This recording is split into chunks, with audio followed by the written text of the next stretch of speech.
Futebol de Verdade com António Tadeia.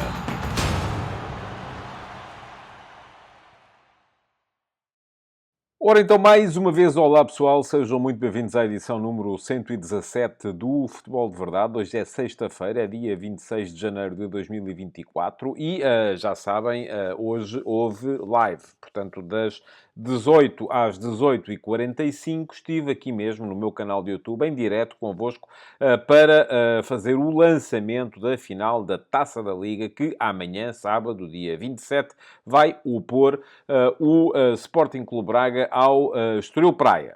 Esse jogo já foi arrumado lá na live, portanto não vamos falar aqui dele durante muito tempo hoje no Futebol de Verdade, mas fica desde já o aviso para quem depois possa eventualmente estranhar, até porque hoje de manhã, no último passe, no meu Substack, em tadeia.substack.com, escrevi sobre a dignificação deste jogo, que só porque não envolve nenhum dos três grandes merece na mesma ser visto como são vistas as finais, como são vistos os jogos que dão troféus. O texto está aqui para quem quiser dar lá um salto e ler.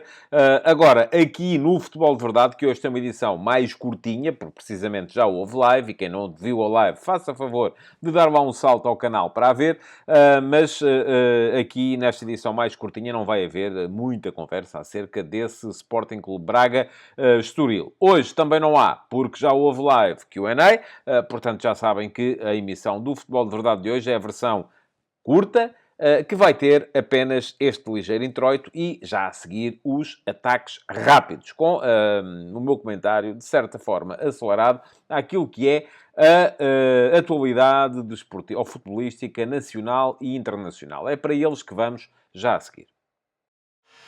Futebol de Verdade com António Tadeia.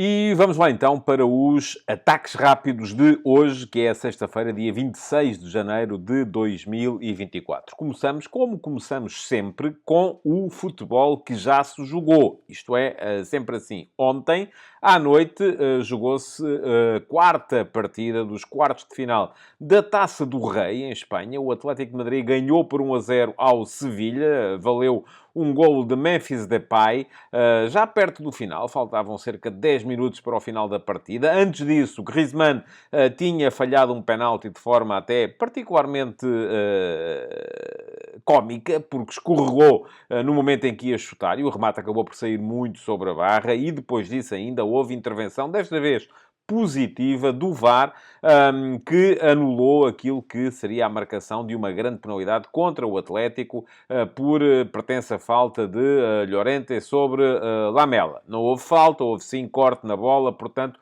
foi boa a atuação do VAR, impediu, lá está, como impede muitas vezes o VAR aqui a concretização do que teria sido uma injustiça. Ontem também, particularmente importante para o futebol português, foi o empate da equipa feminina do Benfica na Suécia contra o Rosengard. Empataram 2-2, o que, somado à vitória do Barcelona sobre o Eintracht de Frankfurt, valeu desde já o apuramento inédito e histórico, já o disse, de uma equipa portuguesa, no caso o Benfica, para os quartos de final da Liga dos Campeões feminina. Já lá estão garantidamente Barcelona, Benfica, Lyon da França, o Brann da Noruega e o Chelsea de Inglaterra. Faltam, portanto, mais 3 equipas que ainda vão ficar à espera dos últimos jogos para confirmar ou não a presença nesta fase decisiva. Será muito complicado, com certeza,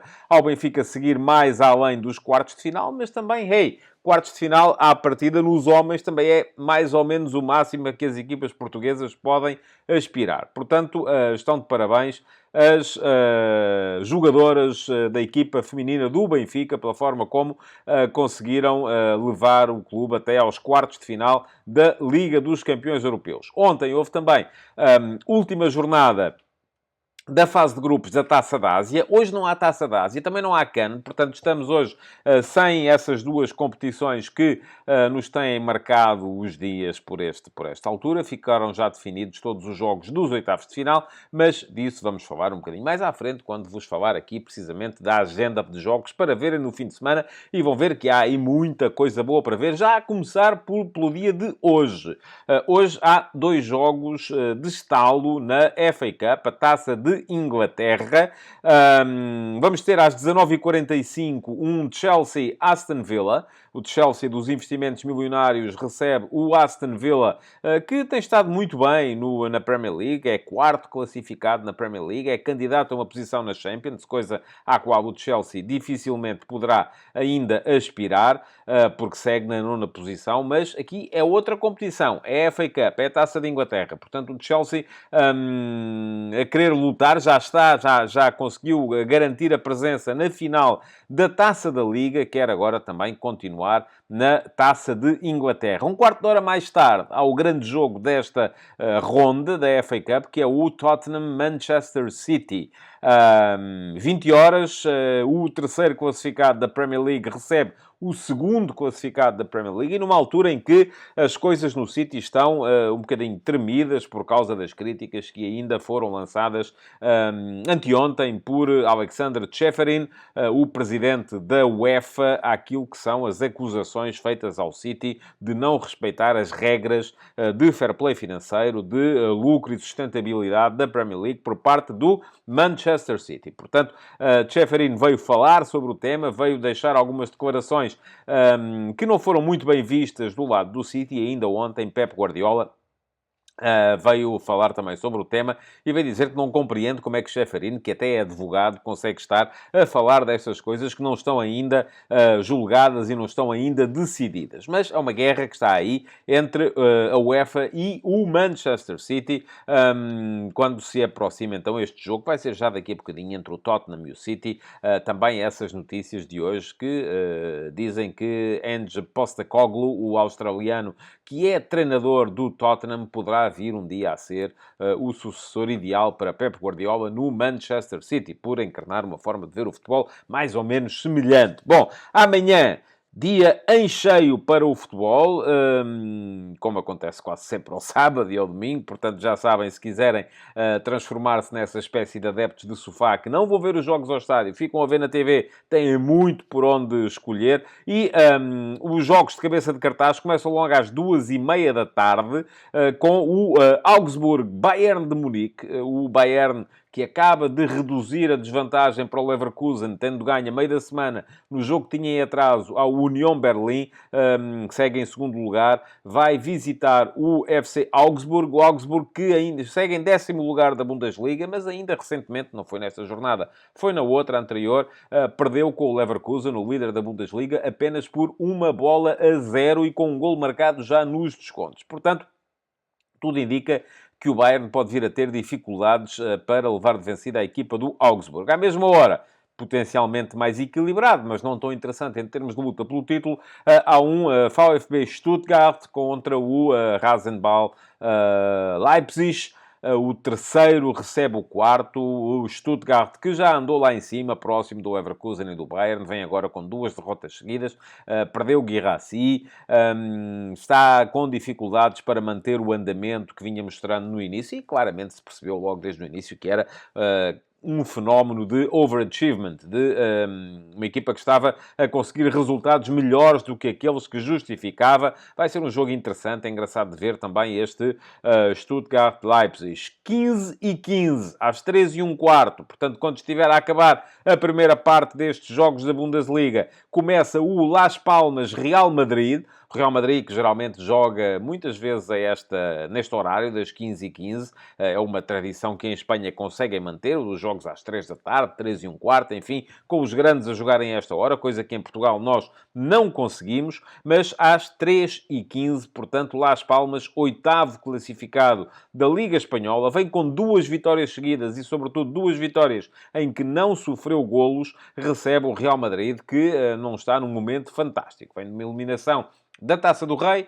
vem de uma vitória sofrida e com alguma manipulação por parte do VAR contra o último classificado na Liga e vai ter que mostrar serviço contra o Las Palmas. Depois, às 5 da tarde, então vamos ter o regresso da CAN.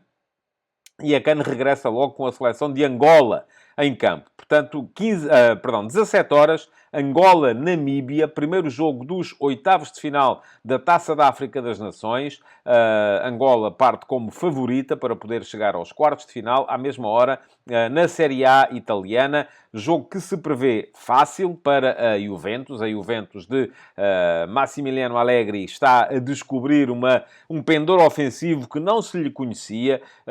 Lidera, embora com um jogo a mais do que o Inter, a Série A italiana, e vai receber o 19º, penúltimo classificado, que é o Empoli. A propósito, deixem-me só dizer-vos que ainda não saiu, não consegui que ficasse pronto ontem, mas está quase aí a rebentar o episódio dos donos da bola relativo à Série A italiana.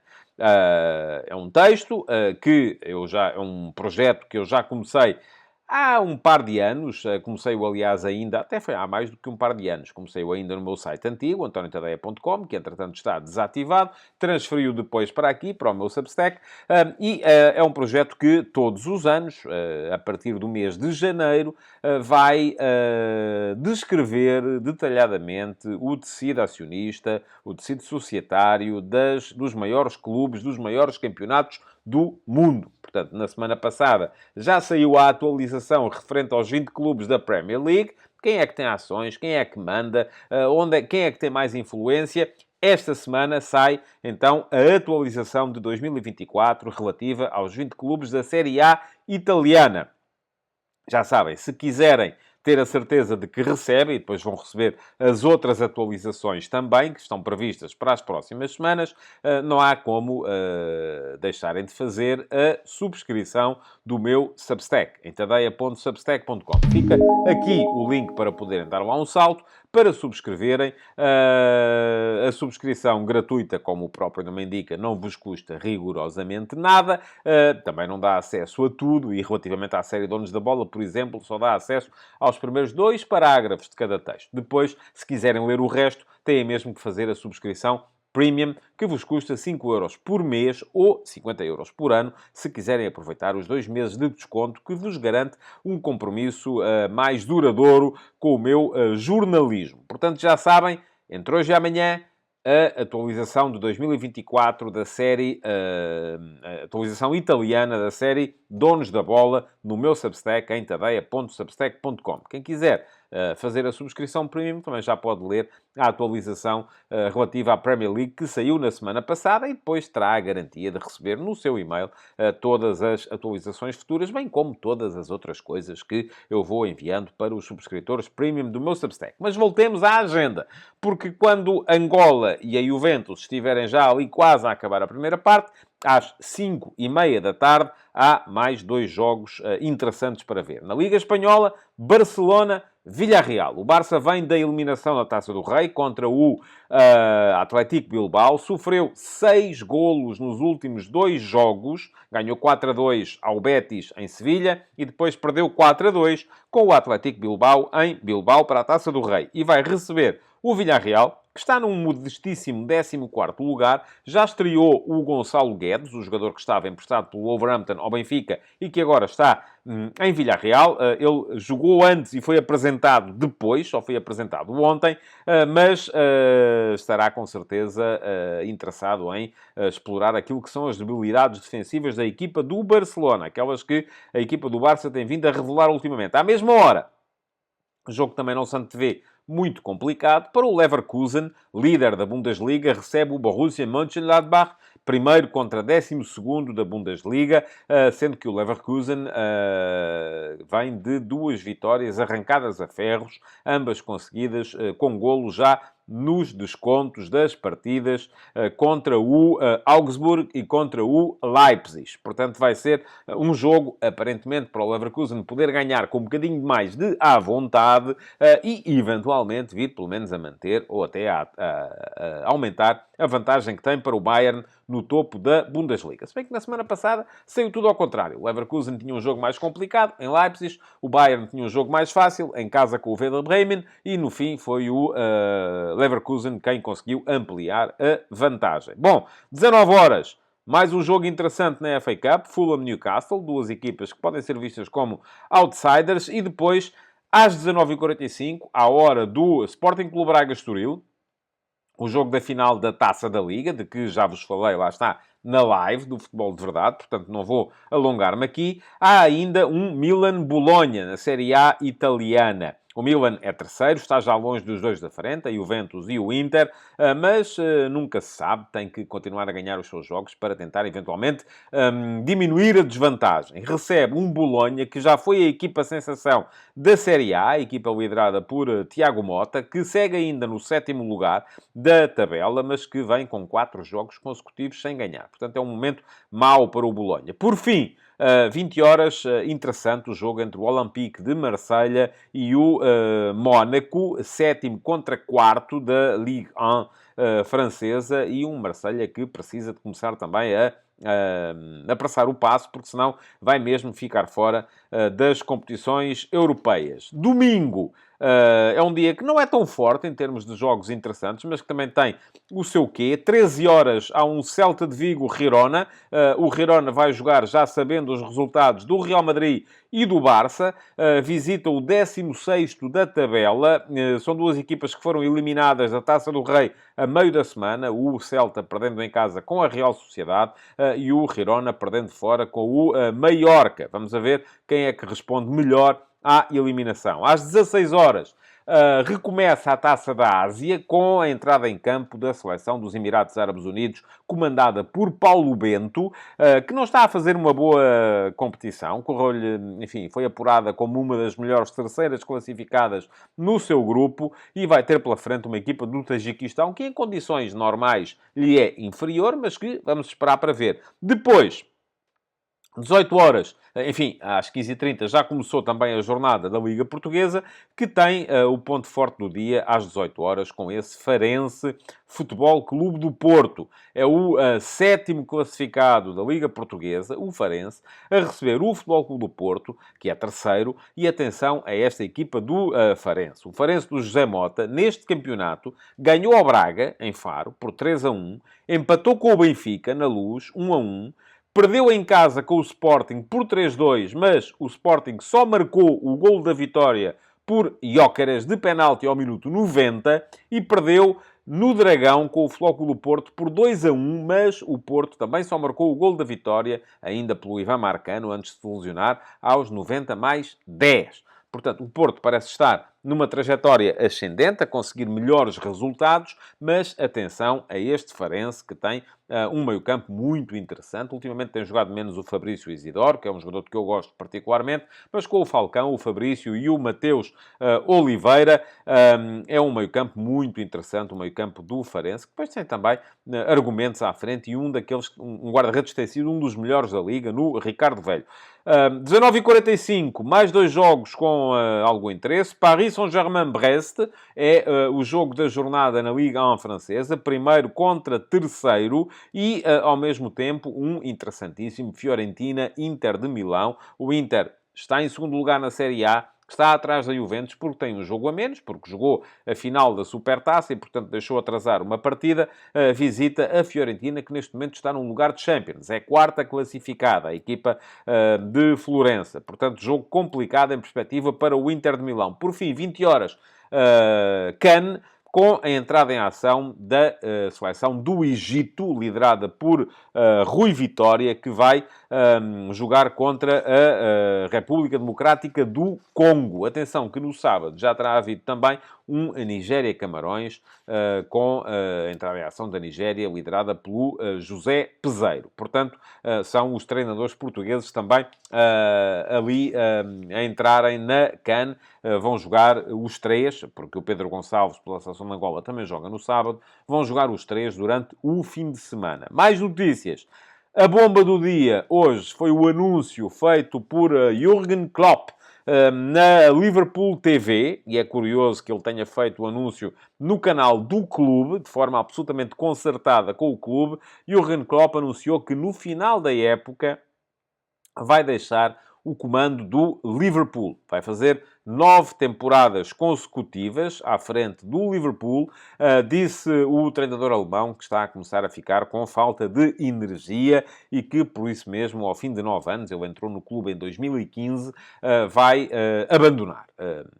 Vão sair com ele também o português Vítor Matos, que é um dos membros da sua equipa técnica, como o neerlandês Pepijn Lijnders, que já trabalhou em Portugal no Futebol Clube do Porto e que é um dos membros da equipa técnica de Klopp no Liverpool. Diz-se que Lijnders quer começar uma carreira de treinador principal, embora não seja tido como um dos nomes mais ventilados para poderem vir a suceder a Klopp. E agora vai ser um regabof.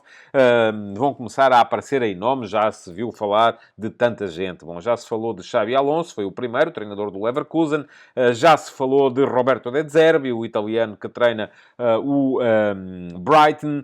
Já se falou, inclusive, do regresso de Steven Gerrard, que está na Arábia Saudita, a trabalhar no Al Ittifaq, mas que é um dos históricos capitães da equipa do Liverpool, enquanto foi jogador em Inglaterra, só liderou o Aston Villa, portanto, mas poderia sempre voltar, claro, a Anfield Road. Portanto, vão começar a aparecer muitos nomes, a uma cadência quase diária, e vamos ficar atentos para ver qual é que vai ser a escolha feita pelos senhores da Fenway, que são os donos norte-americanos, que são donos da equipa do Liverpool. De resto, mercado, para vos dizer que David Carmo já está, de facto, em Atenas, confirmado no Olympiacos, por empréstimo do Futebol Clube do Porto. Achei sintomático que o jogador, à chegada a Atenas, tenha dito que foi um alívio. Enfim, não é propriamente simpático para aquilo que ele esteve a viver no Dragão. E ainda, olhando para o Futebol Clube do Porto, já foram apresentados os dois nomes que vão ser candidatos a presidentes dos outros órgãos sociais na candidatura de André Vilas-Boas. André Vilas-Boas é candidato a presidente da direção e leva com ele Angelino Ferreira, um homem que já foi o homem forte das contas do Porto em mandatos anteriores de Jorge Nuno Pinto da Costa. Vai como candidato a presidente do Conselho Fiscal, e ainda António Tavares, provedor da Santa Casa da Misericórdia do Porto, que vai como candidato a presidente da mesa da Assembleia Geral. Última nota destes ataques rápidos para vos dizer que saiu já o estudo da Deloitte que mostra quem foram os clubes que mais faturaram em 2023, e a tabela é comandada pelo Real Madrid, 831 milhões de euros de faturação. Há mais 3 clubes, aliás, acima dos 800 milhões. O Manchester City, com 825, o Paris Saint-Germain, 801, e o Barcelona, com 800. É fantástico como é que o Barça consegue estar na situação financeira catastrófica em que está a faturar 800 milhões de euros por ano. Depois, o top 6, vamos lá chamar-lhe assim, os 6 colossos do futebol europeu, inclui ainda o Manchester United, 745 milhões, e o Bayern de Munique, 744. É curioso que, além destes 6 colossos, apareçam mais 4 clubes acima dos 500 milhões de euros de faturação, e todos eles vêm de Inglaterra. Liverpool, Tottenham, Chelsea e Arsenal. O que quer dizer que, de facto, a Premier League traz consigo uma possibilidade de faturação extraordinária. Olhamos para o top 10 e vemos que 6 dos 10 clubes que mais faturam no mundo são clubes ingleses, são clubes que jogam a Premier League. Manchester City, Manchester United, Liverpool, Tottenham, Chelsea e Arsenal. São 6 clubes ingleses nos 10 que mais faturam em todo o mundo. Não há clubes portugueses, como era de esperar, nos 20 que mais faturam no mundo, porque o nível de faturação das equipas portuguesas está naturalmente bastante abaixo daquilo que são estes valores praticados nos campeonatos com mais visibilidade por esse mundo fora. E pronto, meus amigos, já sabem, amanhã vamos ter edição do Futebol de Verdade Flash relativa à final da Taça da Liga. Portanto, quando acabar o jogo, eu vou estar na RTP, no pós-matos. É normal que assim seja. Estava só a ver se tinha o microfone. Já vi que tenho, porque era catastrófico que estivesse a gravar sem ter microfone. Mas estava a dizer, amanhã... estarei no pós-matos na RTP, no programa habitual dos sábados à noite, e depois gravarei para vós a edição do Futebol de Verdade Flash, com cerca de 15 minutos, 15, 16, 17, 18, enfim, é por aí, de comentário a esse Sporting Clube Braga Estoril, com comentário ao jogo, análise tática, avaliação da performance individual dos jogadores e ainda da atuação da equipa de arbitragem. Depois, no domingo, teremos então também o flash relativo ao Farense Futebol Clube do Porto. O Benfica e o Sporting, equipas que também vão ter direito a edições do flash nesta jornada, só jogam na segunda-feira. Portanto, na segunda-feira haverá 2 edições do Futebol de Verdade Flash. Para não perderem nada do que por aqui se passa, o que têm de fazer, além de deixarem like nesta edição do programa, de deixarem perguntas na caixa de comentários, para poderem ser aproveitadas para quando voltar o Q&A, que é quando não houver assim tantas edições do Flash para espalhar por aqui, além disso, inscreverem-se no canal. E podem fazê-lo aqui, neste link. Basta clicar em cima do botão que diz inscreve-te aqui e depois, além disso, se fizerem o favor, ativem as notificações, clicar em cima do sino para poderem garantir que o YouTube vos avisa sempre que houver novos conteúdos por aqui no canal. E pronto, meus amigos, bom fim de semana para todos. Fiquem por aí e aproveitem para ver futebol. Futebol de Verdade